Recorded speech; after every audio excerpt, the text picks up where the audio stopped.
What you're about to see was never meant to be filmed. On June 15, 2019, at exactly 3:33 a.m. Ethiopian time, something happened that wasn't supposed to be possible. A military-grade camera, operated by the Israeli Defense Forces Special Archaeological Unit, recorded 47 minutes of footage that would shake the foundations of 3 world governments. What you're about to witness over the next 2 hours has been classified for 5 years, until now. My name doesn't matter. What matters is the truth. And the truth begins with a dying emperor's confession. The story begins not in 2019 but in 1974, in the ornate palace chambers of Addis Ababa, Ethiopia. Emperor Haile Selassie I, the 225th emperor of Ethiopia, lay dying on his golden bed. 3 trusted advisors leaned close to hear his final words. What he told them would remain secret for 45 years. The Ark of the Covenant, he whispered with his last breath, had never left Ethiopia. For 3,000 years, it had been hidden in the Church of Our Lady Mary of Zion, in the ancient city of Axum, but more disturbing than its location was what it was still doing.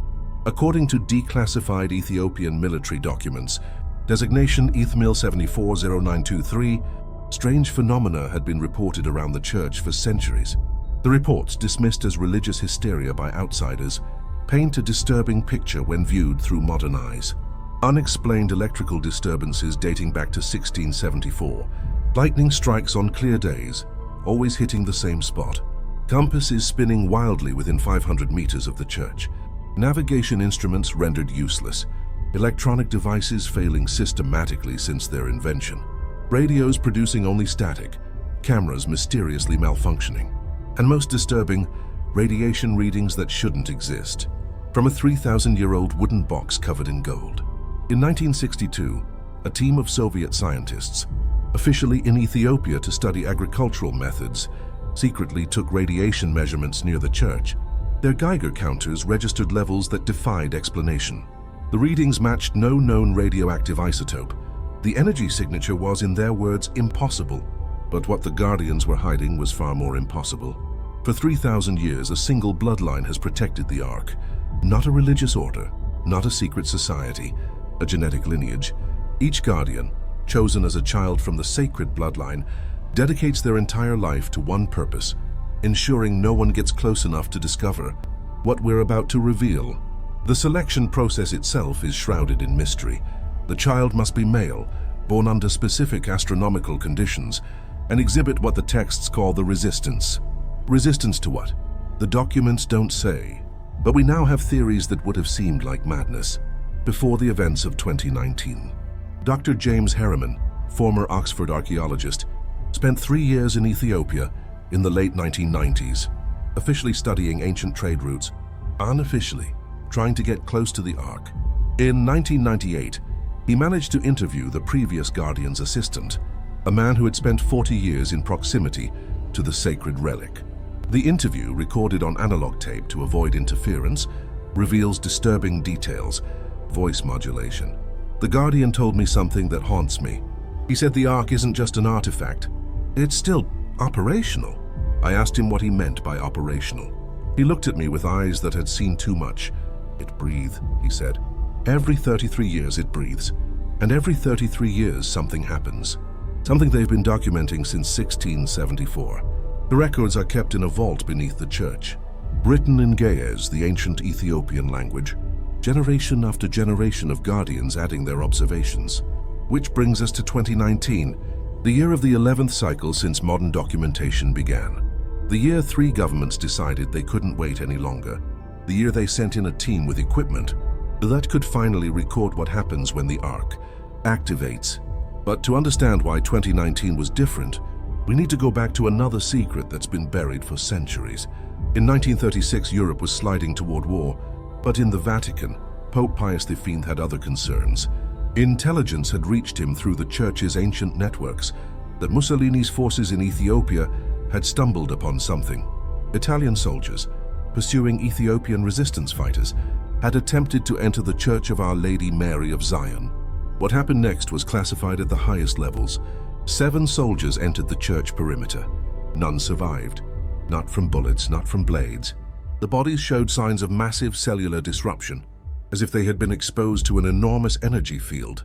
Pope Pius XIII created a secret commission that same year, known only as Commissione Arca. Its mission: determine the truth about the Ethiopian claim. Declassified Vatican documents, released accidentally in 2018 during the McCarrick scandal, reveal an astonishing truth. The Vatican has been monitoring the Ark's location since 1682. The story begins with Cardinal Giuseppe Mezzofanti, a linguistic genius who spoke 38 languages fluently. In 1682, he was sent to Ethiopia on a diplomatic mission. His real purpose was to investigate persistent rumors about the Ark's location. A letter from Cardinal Mezzofanti to Pope Innocent XV, dated October 13, 1682. Your Holiness, I write with trembling hand, the Ethiopian Orthodox claim has been verified.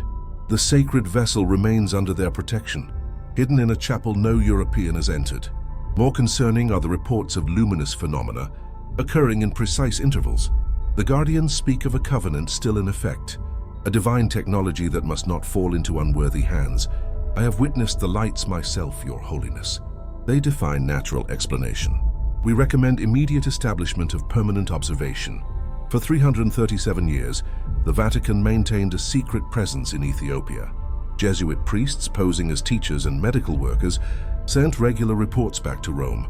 Their reports, coded as agricultural surveys, documented something extraordinary. The phenomena followed a pattern. Every 33 years, without fail, the area around the church would experience electromagnetic anomalies lasting exactly 3 days, temperature fluctuations that defied thermodynamics, and most remarkably, a low-frequency hum that could be felt more than heard. But in 1953, something happened that changed everything. The world had entered the atomic age, and suddenly ancient texts about the Ark's power didn't seem so mythological anymore. Operation Moses Staff began as a conversation between Pope Pius XIII and President Eisenhower. Both men were haunted by the same question. What if the Ark wasn't a religious artifact, but a technological one? The joint venture between the Vatican and the newly formed CIA had a simple objective: determine if the Ark could be weaponized. A team of scientists and theologians was assembled. Their cover story: archaeological research. Their real mission: get close enough to take readings. What they discovered sent shockwaves through both institutions. According to CIA document 1953 ARC 0742, declassified in 2019, subject exhibits measurable electromagnetic field, extending approximately 15.7 meters from center point. Field exhibits properties unknown to current physics, appears to be drawing energy from unknown source. Field intensity increases on 33-year cycle. Mathematical probability of coincidence, 0. Next peak, 1986. Warning: attempted penetration of field resulted in immediate incapacitation of 3 team members.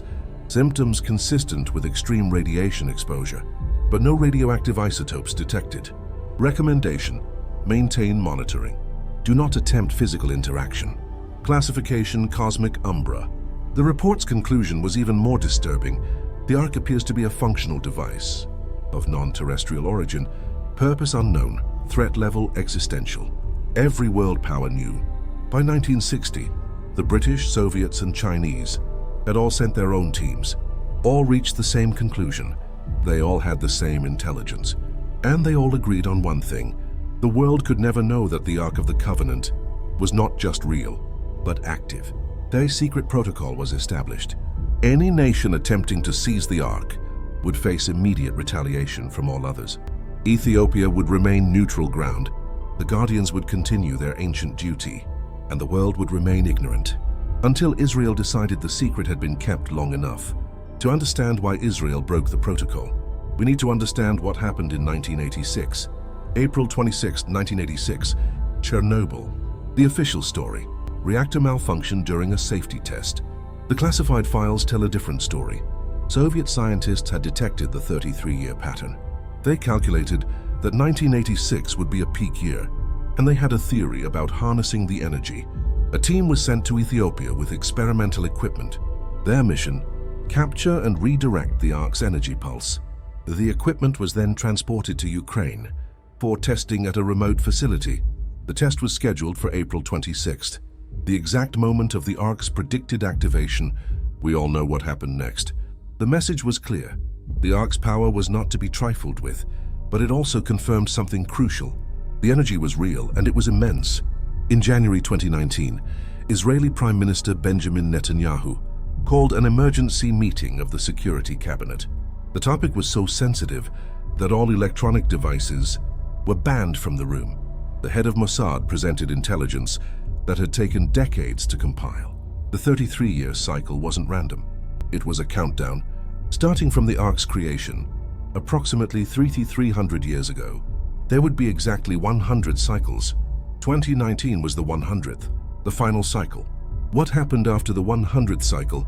The ancient texts were unclear, but they all mentioned a covenant fulfilled and a knowledge unveiled.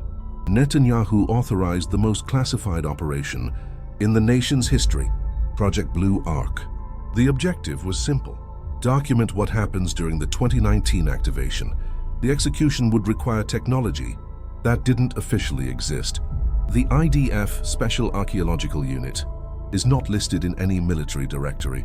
Its members are recruited from elite scientific units, PhDs in physics, archaeology, and ancient languages, trained in combat and versed in biblical history. For Project Blue Ark, they developed 3 pieces of equipment specifically for this mission. The Moses 7 camera, named after the prophet who first carried the Ark. This device could record in spectrums invisible to the human eye, infrared, ultraviolet, and what the specifications call dimensional phase variance, radiation-hardened recording equipment rated for nuclear blast zones, every component shielded, every circuit redundant, designed to keep recording no matter what, and something called a dimensional frequency analyzer. Purpose classified, but leaked specifications mention non-local resonance detection and quantum entanglement verification. Lieutenant Colonel David Rosen was chosen to lead the team. A physicist turned soldier, he had spent 15 years studying ancient technology. His doctoral thesis had proposed that certain biblical artifacts were actually technological devices misunderstood by primitive peoples. He would later write in his classified report, "I thought I was prepared for anything.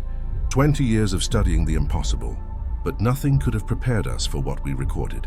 Nothing in our physics, nothing in our mathematics, nothing in our understanding of reality itself, because what the Ark was doing defied every law of physics." The team assembled in Tel Aviv on June 10, 2019. 6 specialists, each chosen for unique expertise.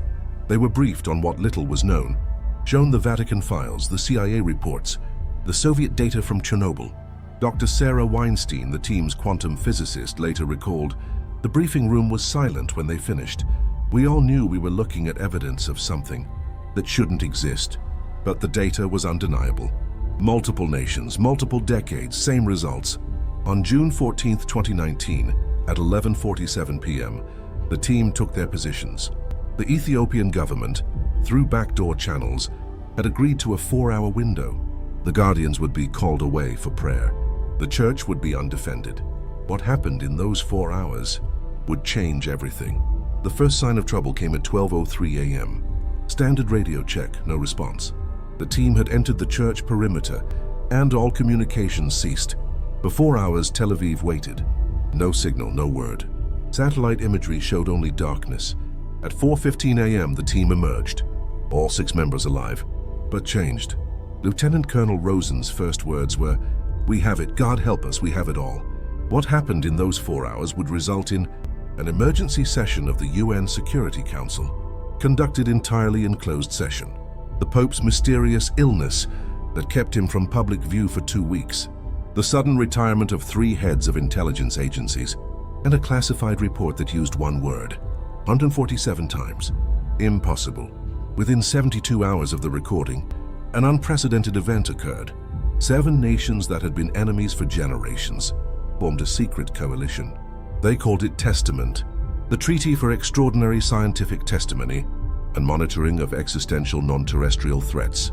The members were United States, Israel, Vatican City, United Kingdom, Russia, Ethiopia, and surprisingly, Japan. Why Japan? Because they had been studying something similar since 1945. The atomic bombs had done more than end a war.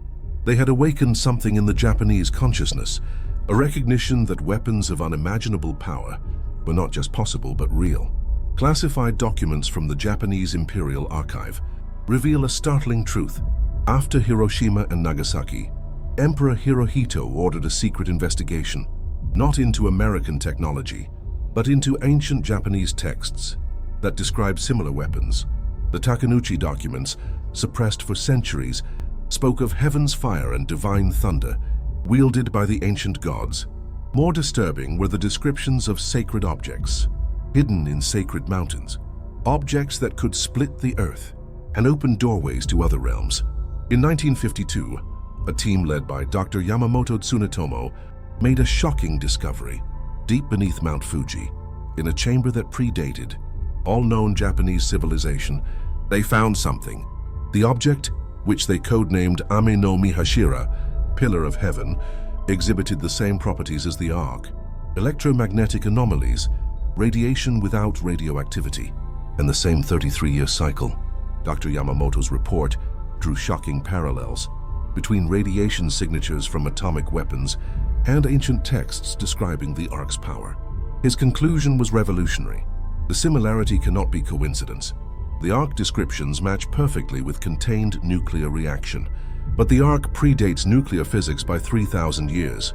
Either ancient peoples had access to nuclear technology, or these devices operate on principles we have not yet discovered, unless our understanding of ancient technology is completely wrong. Testament analysts, working around the clock, began connecting dots that spanned millennia. They discovered something chilling. Every 33 years, like clockwork, major events had shaped human history. 1854, Crimean War begins. Ark active. 1887, Yellow River flood in China. 2 million dead, Ark active. 1920, global pandemic peak. Millions dead, Ark active. 1953, Korean War armistice. Nuclear threats exchanged, Ark active. 1986, Chernobyl disaster. Radiation spreads globally, Ark active. 2019, the pattern was clear. Each activation coincided with events that changed the course of civilization: war, disaster, pandemic, nuclear crisis. As if the Ark was testing us. But testing us for what? The Guardian lineage held the answer.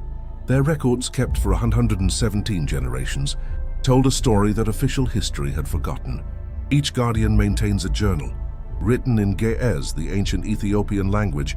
These journals are never removed from the vault, never copied, never translated, until 2019.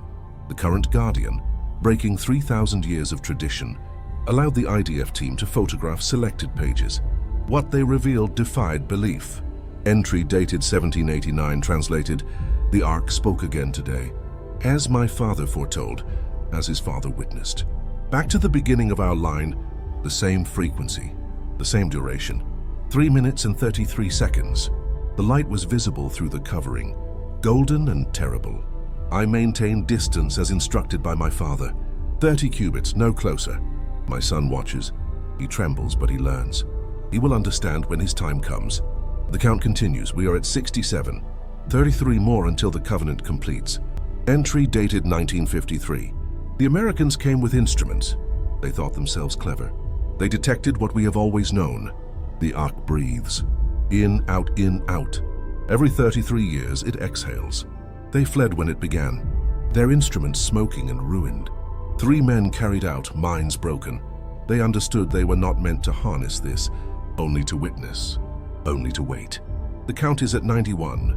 My son is ready. 9 more breathings until the end. But the 2019 Guardian wrote something different. Entry dated January 1st, 2019. This is the year. I feel it in my bones. The Ark feels it too. It no longer sleeps between breaths. It hums constantly now, a vibration I feel in my chest. My ancestors were wrong about one thing. The Ark doesn't breathe every 33 years. It's been counting down. 100 breaths, 100 cycles. 2019 is the final number. What comes next was written in the original instructions Moses left, instructions we were told never to share, never to speak aloud, until the final breath.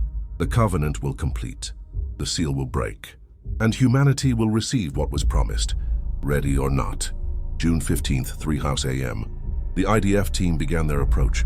The church compound was silent. The guardians, as promised, were absent. For the first time in 3,000 years, the Ark was undefended. Lieutenant Colonel Rosen led the team through the outer courtyard.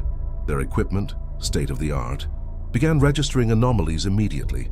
Within 100 meters of the church, their first equipment failed. Standard electromagnetic interference was expected. The briefings had prepared them for that. What happened next was not. Technical log from Moses 7 camera system. Timestamp 03.17. Compass deviation 180 degrees. Complete magnetic reversal detected. 0319. Radio communication total blackout. All frequencies jammed by unknown interference. 0321. Geiger counter. Readings beyond scale. Radiation type unclassified. 0323. Temperature sensors register. Plus 47 degrees Celsius increase in 4 seconds. No heat source visible. 324. Gravitational anomaly detected. Minus 0.3%. Team members report feeling lighter. 0325. Time dilation measured. 0.03%. Atomic clock showing variance from control. Dr. Weinstein's voice recorder, shielded in lead, captured her observations. The air itself feels different, thicker, charged, like the moment before lightning strikes. My skin is tingling, hair standing on end inside the suit. Whatever's generating this field, it's not electromagnetic. It's something else entirely. Lieutenant Colonel Rosen's voice on the backup recorder. This isn't radiation, at least not as we understand it. It's something else. Something our instruments weren't designed to measure. God help us. We're walking into the unknown. And then at exactly 3:33 a.m., it began. A sound that wasn't quite a sound. A vibration felt in the bones. The team members later described it differently, like a bell ringing in another dimension. A voice speaking in mathematics, the universe clearing its throat. The Moses 7 camera, hardened against EMP and radiation, was the only device that kept recording. For 47 minutes, it captured something that would force humanity to reconsider everything we thought we knew about physics, history, and our place in the universe. The footage has been analyzed by dozens of experts, physicists, theologians, cryptographers. All reach the same conclusion. It's real, and it's impossible. The footage shows 3 distinct phases. Phase 1, the activation. Phase 2, the manifestation. Phase 3, the message. But first we need to understand what the ancient texts really said about the Ark's true purpose. In the Ethiopian Orthodox tradition, there exists a text known as the Kebra Nagast, the Glory of Kings. This public version tells how the Ark came to Ethiopia, brought by Menelik Thesson, son of Solomon and Sheba. But the Guardians have maintained for 3,000 years that this public version is incomplete, sanitized, safe. The full text, preserved in the Guardian Vault, contains technical specifications that sound impossibly modern. Dr. Miriam Goldberg, the team's ancient language expert, spent 3 days translating key passages. Her hands shook as she worked. The original Hebrew instructions, dictated by Moses himself, read like a technical manual. The mercy seat shall conduct the presence, not metaphor, literal conduction. Gold over wood, not for beauty but for conductivity. The specific wood, shittim, chosen for its non-conductive properties. The cherubim positioned at precise angles, 23.5 degrees, to focus the emanation. Warning: approach only with proper insulation. The priest's garments, described in Exodus, were not ceremonial. They were protective. The golden bells and pomegranates, grounding devices. The breastplate with 12 stones, a frequency modulator. The glory is lethal to organic matter within the field. Remember Uzzah, who touched the Ark and died instantly? Not divine punishment, high-energy field exposure. Dr. Sarah Chen, MIT particle physicist, reviewed the translations. These aren't religious metaphors. They're technical specifications for a sophisticated device. The angles, materials, and warnings all suggest something designed to contain and channel massive energy. Energy from where? The texts are specific about that too. According to the Guardian texts, the Ark contains something called the Tablets of Testimony, not stone tablets with commandments, as Sunday school taught. Something far more profound. The Hebrew word used is eduth, witness or evidence. Evidence of what? The texts describe them as Stones that are not stone, crystal that sings, memory made solid, the testimony of the makers, crystalline structures that resonate at specific frequencies, frequencies that match. Earth's Schumann resonance, 783 Hz, the fundamental frequency of our planet. Human brainwave patterns in deep meditation, the frequency of consciousness itself, and most unsettling, background radiation from the Big Bang, the echo of creation. The Ark wasn't just a container, it was an interface, a communication device, a bridge between what? The footage would soon answer that question. At 3:33 a.m., the Moses 7 camera recorded the following. The footage you're about to hear described has been authenticated by 7 independent analysis teams. No CGI, no manipulation, no explanation. The team had entered the inner sanctuary, the Holy of Holies where the Ark rested, the Ark, covered in thick blue cloth, as it had been for centuries, sits in absolute darkness. Then, without warning or trigger, light begins emanating from beneath the covering. Not reflected light, generated light, as if the Ark itself had become a star. The light intensifies, golden then white then colors that have no names. The camera's sensors detect photon emission in impossible spectrums, wavelengths that shouldn't exist, temperature remaining constant despite luminosity, that should generate massive heat, gravitational fluctuations creating visible distortion, space itself bending around the artifact. At 3:36 a.m. the covering begins to move. Not from wind, the air is still. Not from vibration, the ground is stable. The fabric lifts as if gravity has reversed. In a perfect sphere around the Ark. Lieutenant Colonel Rosen's voice barely audible. My God, it's beautiful. What emerged from beneath the covering defied all expectation. The golden surface of the Ark becomes visible, but it's not reflecting light. It's generating it. The gold seems alive, flowing like liquid, while maintaining solid form. The cherubim on top begin to glow, with distinct patterns, mathematical, purposeful, like a code written in light. Dr. Michael Weinstein, quantum physicist, later analyzed the patterns. What we're seeing is impossible. The gold is exhibiting properties of a superconductor at room temperature. The energy patterns match theoretical models. I can't believe I'm saying this.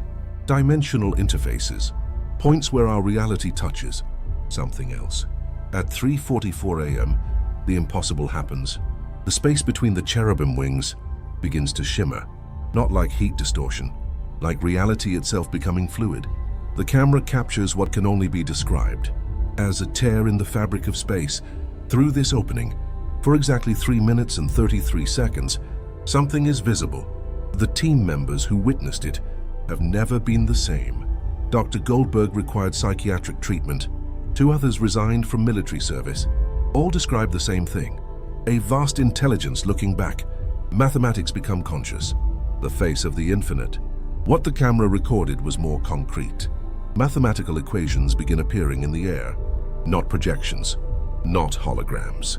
3-dimensional symbols hanging in space, rotating slowly. Equations that human mathematics had been reaching toward for centuries.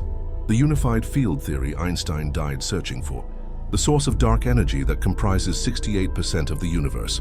The mathematical foundation of consciousness itself. All there, all solved. All impossible to fully comprehend.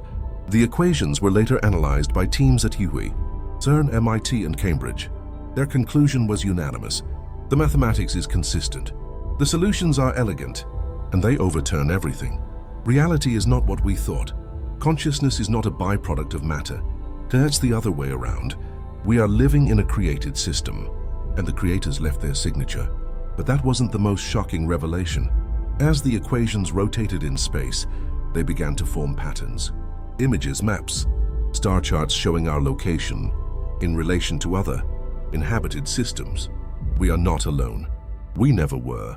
And then came the final revelation, the one that changed everything. Coordinates, not to any star visible from Earth, but to a system 437 light-years away, HD 164595, a star system where in 2016, Russian scientists detected what appeared to be an artificial signal, a signal that, when decoded using the Ark formulas, contains one repeating pattern, the same frequency the Ark emits every 33 years. They're calling to us. They've been calling for 3,300 years, and in 2019, we finally heard.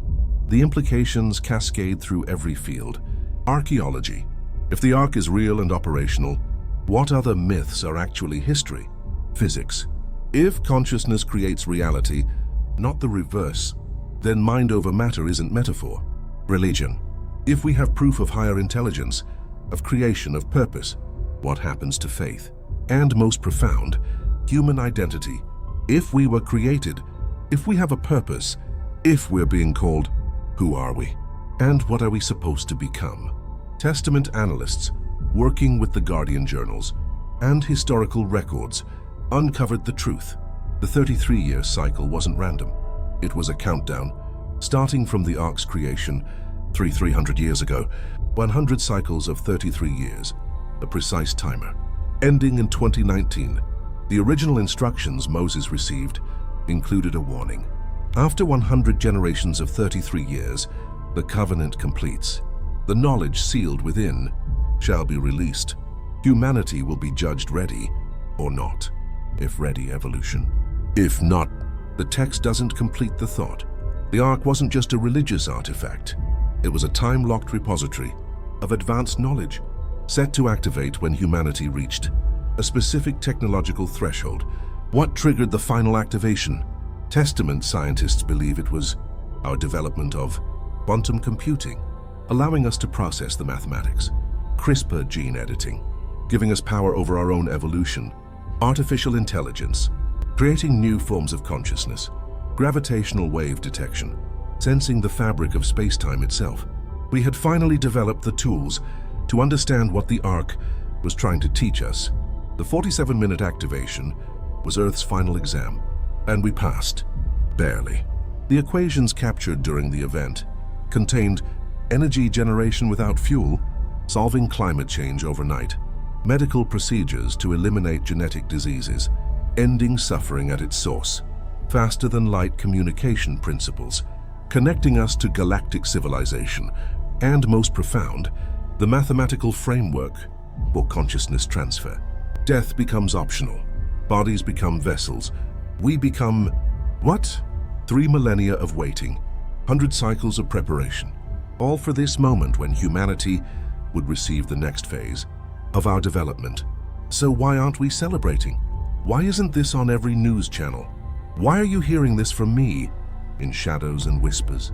Because within hours of the event, Testament initiated Protocol Omega, total information lockdown. Every copy of the footage classified beyond top secret. The Ethiopian government declared a renovation of the church. The area was sealed. The Guardians disappeared. Team members were debriefed, threatened, and monitored. But why hide something that could advance humanity by centuries?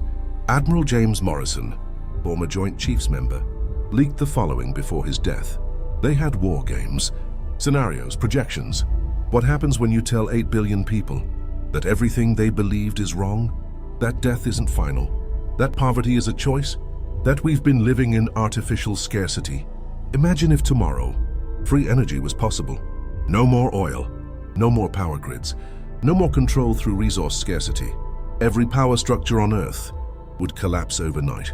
Every government, every corporation, every system of control, gone. They're not hiding it to hurt humanity. They're hiding it because they don't know how to release it without chaos. The war games all ended the same way. Collapse, revolution, billions dead. Unless the release is managed, controlled, gradual. That's what they tell themselves. But some believe the cover-up goes deeper. The most disturbing theory, whispered in Testament corridors. The Ark didn't just activate, it scanned. Every human within 10 kilometers was somehow read during the event. Their DNA, their consciousness, their potential. Hospital records from Axum show unprecedented anomalies that week. 47 cases of spontaneous remission from terminal illnesses. 12 people developing sudden, savant-like abilities. 3 individuals who claim to have received downloads of complex mathematical knowledge, all within that 10-kilometer radius, all during those 47 minutes. Was the Ark selecting, preparing certain individuals for what comes next? Creating the first wave, of evolved humans. Classified communication between Testament leaders reveals the true fear. Subject: evolutionary divergence. The Ark has demonstrated capability to alter human consciousness at will. Selected individuals show signs of accelerated evolution, enhanced intelligence, telepathic abilities, resistance to disease and aging. The knowledge it contains would make current humanity obsolete. Within a generation, we are faced with managed evolution or chaos. Two species cannot coexist.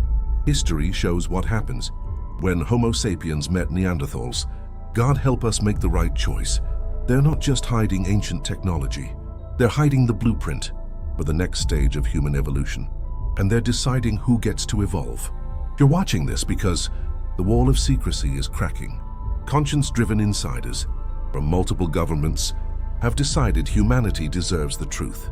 Not the managed truth, not the gradual release, the whole truth. Dr. Elizabeth Harper, former Testament analyst: "We can't keep this hidden forever.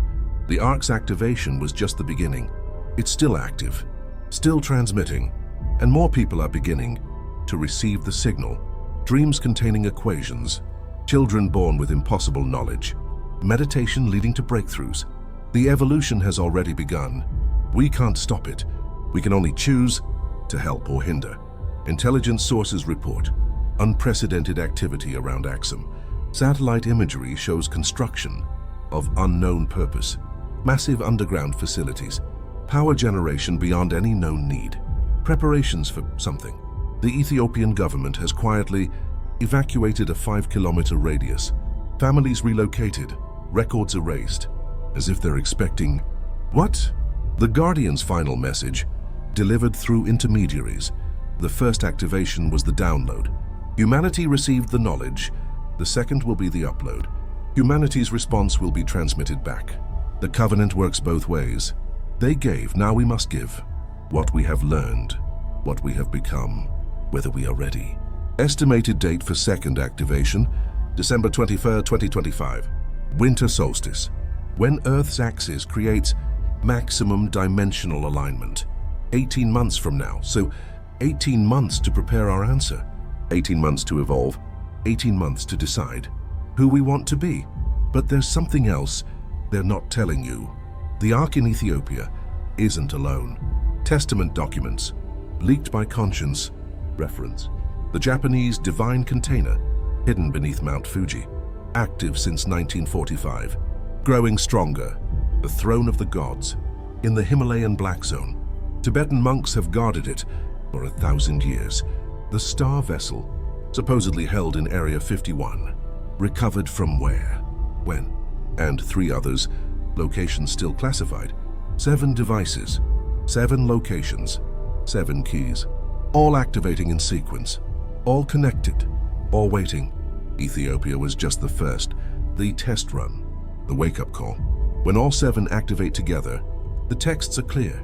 The gates shall open, the veil shall lift, the two shall become one, and humanity shall stand before its makers. First contact, dimensional merger, judgment day, all of the above. As you watch this, decisions are being made in the highest levels of world government. Do they release the knowledge and risk chaos? Do they maintain control and deny humanity its evolution? Or is there a third option they're not telling us about? Some within Testament believe they can control the evolution, select who advances, create a managed transition, a new caste system based not on wealth, but on consciousness level. The evolved and the left behind, the enhanced and the baseline, gods and mortals. Is that the future they're planning? Is that why you're watching this in secret? Because someone decided you deserve to know, you deserve to choose, you deserve to evolve. What we know for certain, the Ark of the Covenant is real. It's not mythology, it's technology. It contains knowledge that redefines our understanding of reality. Physics, consciousness, death, God, all need new definitions. It's already changing those who come in contact with it. Evolution has begun, selection is underway, and the biggest revelations are yet to come. December 23rd, 2025. Mark your calendar. Prepare your consciousness. Choose your side. Next week on Sussurrarium, we dive into the Japanese files. What they found beneath Mount Fuji makes the Ark look primitive, a technology so advanced it bends reality itself. The documentary evidence will shake you to your core. Whispered, remember, in Sussurrarium, every whisper carries truth. The question is, are you ready to hear it? Are you ready to evolve? Are you ready to become? The time for secrets is ending. The time for truth has begun. Welcome to the revelation. Welcome to Sussurrarium. Fade to silence.